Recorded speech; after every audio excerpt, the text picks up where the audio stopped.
Kami dari kelompok 5 ingin mempresentasikan hasil kerja kelompok kami tentang pengertian pendekatan dalam studi Islam. Sebelumnya perkenalkan, nama saya Mardatila Fitri sebagai moderator dan sekaligus pemateri. Samping saya, Nama saya Tasira Kamilawati sebagai pemateri. Nama saya Mira Zartika sebagai pemateri. Baiklah, untuk pembahasannya saya akan membacakan tentang pengertian pendekatan dalam studi Islam. Dalam Kamus Besar Bahasa Indonesia, pendekatan adalah: pertama, proses pembuatan, cara mendekati; kedua, usaha dalam rangka aktivitas penelitian untuk mengadakan hubungan dengan orang yang diteliti; metode-metode untuk mencapai pengertian tentang masalah penelitian. Dalam bahasa Inggris, pendekatan diistilahkan dengan approach. Dalam bahasa Arab disebut dengan matkal. Pendekatan adalah cara pandang atau paradigma yang terdapat dalam suatu bidang ilmu yang selanjutnya digunakan dalam memahami agama.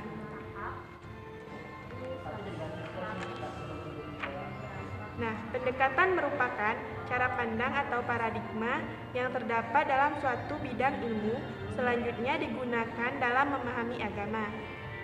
Adapun jenis-jenis pendekatan yang dibutuhkan dalam studi Islam adalah sebagai berikut. B. Macam-macam pendekatan metode studi Islam. 1. Pendekatan antropologis. Pendekatan antropologis dalam memahami agama dapat diartikan sebagai salah satu upaya memahami agama dengan cara melihat wujud praktik keagamaan yang tumbuh dan berkembang di masyarakat.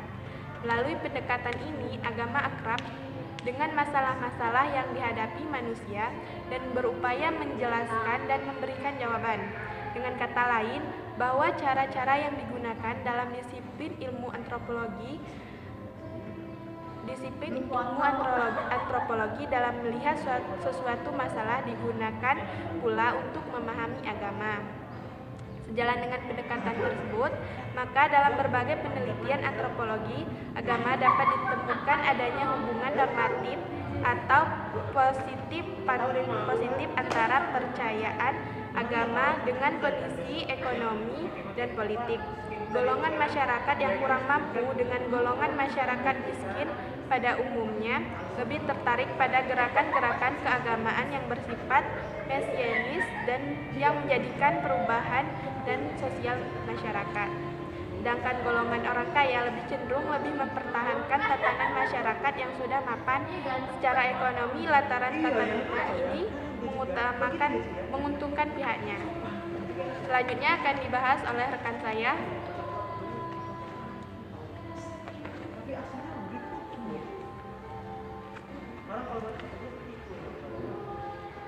Pendekatan yang kedua yakni pendekatan fenomenologis.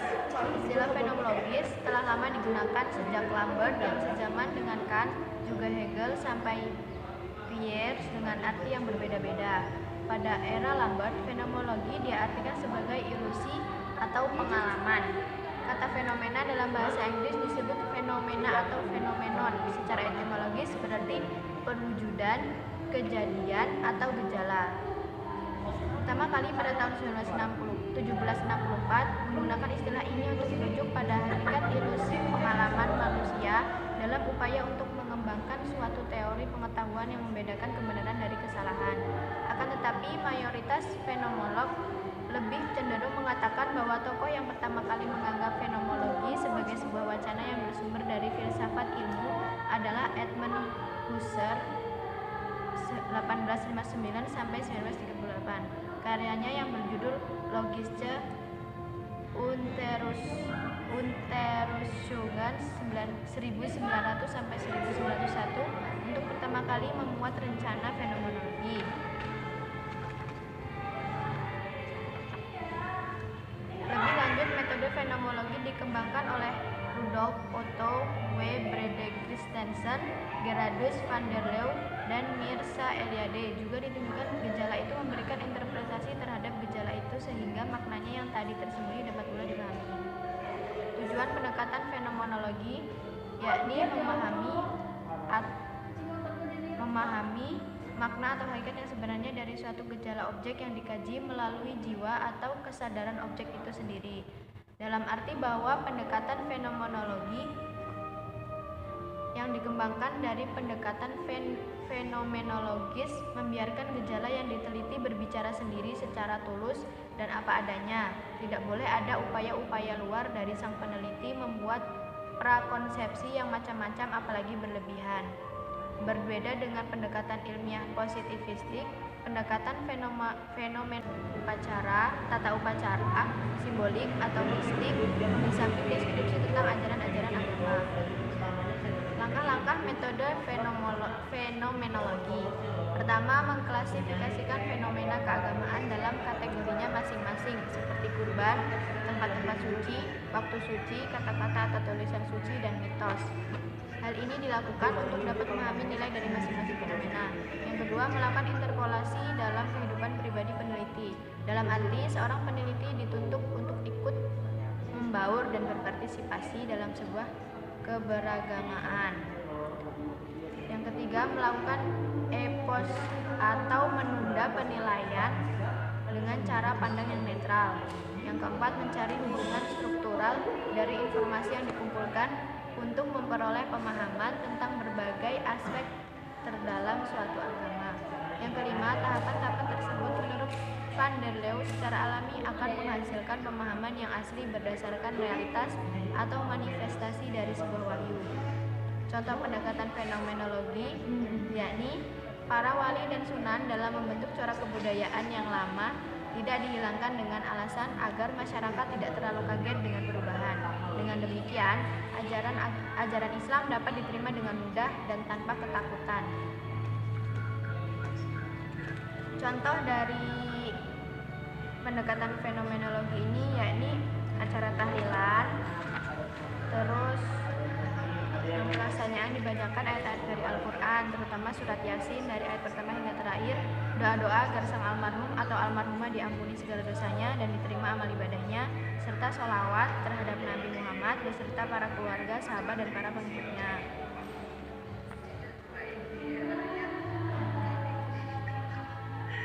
Selanjutnya akan dijelaskan oleh saudari Mira Zartika. Selanjutnya, pendekatan filosofis. Kata filsafat berasal dari kata philo yang berarti cinta kepada kebenaran, ilmu, dan hikmah. Selain itu, filsafat dapat pula berarti mencari hakikat sesuatu, berusaha menaut sebab dan akibat, serta usaha menafsirkan pengalaman-pengalaman manusia.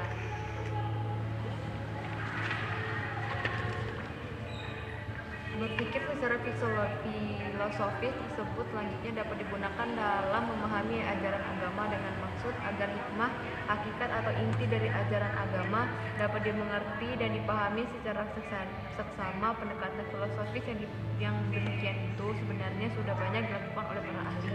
Misalnya kita membaca buku yang berjudul Al-Tasri wal Falsafatuha yang ditulis oleh Muhammad Al-Judawi. Demikian pula kita membaca sejarah kehidupan para nabi dahulu, maksudnya bukan sekedar menjadi tontonan atau sekedar pengenangan, tetapi kebersamaan dengan itu diperlukan kemampuan makna filosofis yang terkandung di belakang peristiwa tersebut. Misalnya kisah Nabi Yusuf yang digoda oleh seorang wanita bangsawan. Secara lahiriah menggambarkan kisah yang tema pornografi atau pencabulan. Kesimpulan demikian itu terjadi manakala seseorang hanya memahami bentuk lahiriah dari kisah tersebut, tetapi sebenarnya melalui kisah tersebut Tuhan ingin mengajarkan kepada manusia agar memiliki keterampilan lahiriah dan batiniah secara prima. Yang keempat, ada pendekatan historis. Pendekatan historis adalah suatu ilmu yang di dalamnya terdapat berbagai peristiwa yang memperhatikan unsur-unsur tempat, waktu, objek, dan latar belakang dan pelaku dalam peristiwa tersebut. Menurut ilmu ini, segala peristiwa yang dilacak dengan melihat kapan peristiwa itu terjadi, di mana, apa sebabnya, siapa yang terlibat, dan peristiwa tersebut kapan terjadi. Melalui pendekatan sejarah, seseorang diajak menukik dari alam idealis ke dalam yang bersifat empiris dan mendunia. Dari keadaan ini, seseorang akan melihat adanya kesenjangan atau keselarasan antara yang terdapat dalam alas idealis dengan yang ada di dalam empiris atau historis. Menurut Kunto Wijoyo, Kutowijoyo telah melakukan studi yang mendalam terhadap agama yang di dalam hal ini pada suatu kesimpulan bahwa pada dasarnya kandungan dalam Al-Quran dan terjadi menjadi dua. Bagian pertama yaitu konsep-konsep berisi konsep-konsep, dan bagian kedua berisi kisah-kisah sejarah dan perumpamaan. Yang kelima ada pendekatan sosiologis. Pendekatan sosiologis adalah ilmu yang mempelajari hidup bersama dalam masyarakat dan menyelidiki ikatan antara manusia yang menguasai hidupnya. Sosiologi mencoba mengerti sifat dan maksud hidup bersama, serta berbentuk dan tumbuh serta perubahannya perikatan hidup itu serta pula kepercayaannya. Dari definisi tersebut, sosiologi adalah ilmu sosial yang mengembangkan tentang keadaan masyarakat lengkap dengan struktur, lapisan, serta berbagai gejala sosial lainnya yang saling berkaitan.